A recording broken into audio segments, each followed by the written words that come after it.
Isang mapagpalang araw mga ka-G, welcome back to our YouTube channel, and today andito tayo ulit sa Yamaha Y-Zone para bisitahin ang Yamaha Lexi. We'll be conducting a full and detailed walk-around review nitong bagong labas ni Yamaha. We'll be discussing the technical specifications and I will be providing my own technical analysis. Hopefully masagot natin yung tanong na itong Lexus ba ay talagang para sa'yo. This motorcycle will soon be released this year by March of 2026. Kaya tara, samahan niyo ako, pag-usapan natin. I strongly believe that the engine is the best selling point ni Lexi 155. It comes with Aerox or also NMAX V3 engine. Yes, you heard it right. V3 na ang makina nito. This is 155cc and this is also liquid cooled. Blue core engine na rin siya at meron siyang VVA technology which is also known as variable valve actuation. So ano ba ibig sabihin ng blue core? Blue core delivers cooler engine, better torque, and smoother engine acceleration. Hindi siya masyadong mabibrate. Ano naman ang VVA? VVA is variable valve actuation. Ito yung same technology as your VTEC na Honda car engines. Meaning, para kang may dalawang makina. Paano nangyari yon? Above 6,000 RPM, magki-kick in na ang VVA. This will induce more air and fuel in your engine as the valve goes to high cam profile mode. So what does this mean for regular buyers? You actually get the best of both worlds. Pwede kang maging matipid sa gas consumption during takbong pogi at pwede ka rin mag-spirited driving at the expense of higher fuel consumption. The engine delivers 15.2 horsepower and 14.2 Newton meters of torque. And pro tip sa mga bibili nito, this also comes with 11.6:1 compression ratio. Meaning, hindi ka pwede magkarga ng regular fuel. Dapat premium lagi. This will eliminate engine knocking. Kung hindi ka pa familiar sa engine knock, just leave a comment and I will create a separate video for you. Naka 4 valves na rin ito. 4-stroke engine, naka single overhead cam, single cylinder, and 155cc displacement. Ang wheelbase nito ay 1,350mm, same sa Aerox, and mas mahaba sa NMAX. This translates to better highway stability, hindi siya masyadong maalog compared to small scooters like Click 125 and Gravis. Mas komportable, mas relax, at the expense of turning radius. Ang wet weight naman nito is 116 kilograms, mas magaang sa Aerox and NMAX, but mas mabigat siya sa Click and Gravis 125. Ground clearance nito is at 135mm, meaning may sapat na clearance ito sa mga pangit na kalsada ng Pilipinas. Hindi nga lang ito designed for off-road or mga humps na oversized. Seat height nito is 770mm. Same sa NMAX, however, dahil malapad ang upuan nito, tiptoe na ang 5'4" in height. You can always have your seat adjusted naman para mabawasan ang lapad and height nito. Ang oil capacity nito is 900 ml. Make sure lang na alaga ka sa change oil, else suffer the consequences of premature engine failure.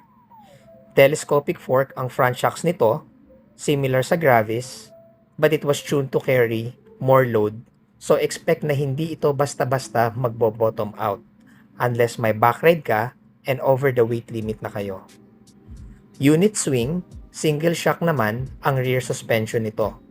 And para sa mga bashers na nagsasabing, bakit isa lang?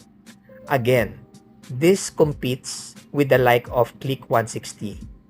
What sets the scooter apart from the competition is its ability to be modified as dual shocks. At this price point, the rear shocks is not a deal breaker. Yung matitipid mo sa pagbili ng Lexi versus Click 160, Aerox, or even NMAX can buy you an upgrade parts.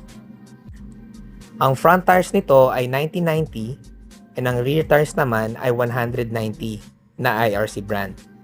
Dito natin makikita na on the budget side ang gulong nito para ma-meet ang 99,900 peso introductory price. For me, I prefer a thicker tire for more planted feel and better grip. Kaya I always recommend to buy either a Pirelli Angel scooter or Michelin tires.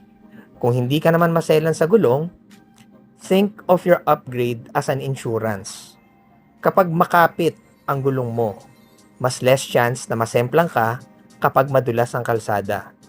Rule of thumb, safe pag-widen ng tires ng plus 10 sa width then less 10% sa height.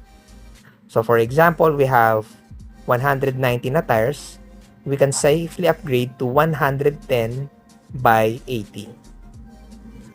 For the brakes, equipped na ang harapan nito ng single piston hydraulic disc brakes, similar with the disc brakes of Aerox or NMAX. Drum brakes naman ang likuran nito. One could argue na bakit hindi pa disc brakes ang likod.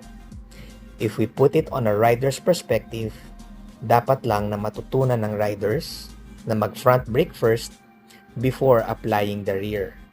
So the use of the rear brake should be less frequent.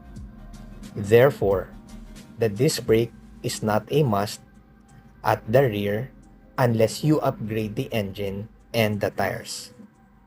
And before we continue, I've noticed na marami sa atin dito na nanonood ngayon na hindi pa nakasubscribe sa channel natin. So if you're one of those subscribers or those watchers, please continue to like, share, and subscribe to our YouTube channel.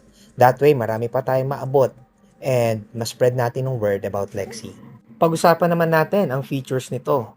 Front and rear lights nito are LEDs. However, I cannot attest to its nighttime visibility pa, given na hindi pa siya nalalabas sa market.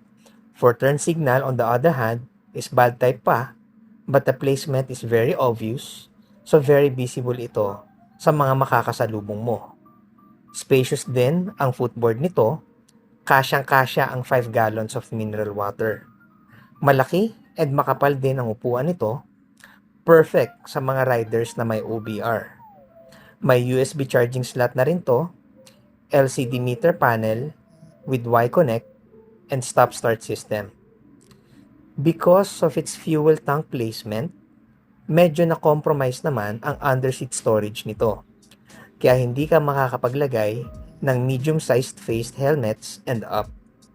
If there's one thing na ikakabahala ko sa unit na ito, it's probably the fact na sobrang daming bibili nito. Magiging common na lang ito sa kalsada, and if you decide to use it for Grab, Move It, or Lala Move, expect to spend more on gas and maintenance if we compare it with the pambansang motor. As for the looks, kaya na ang humusga, as beauty lies in the eye of the beholder.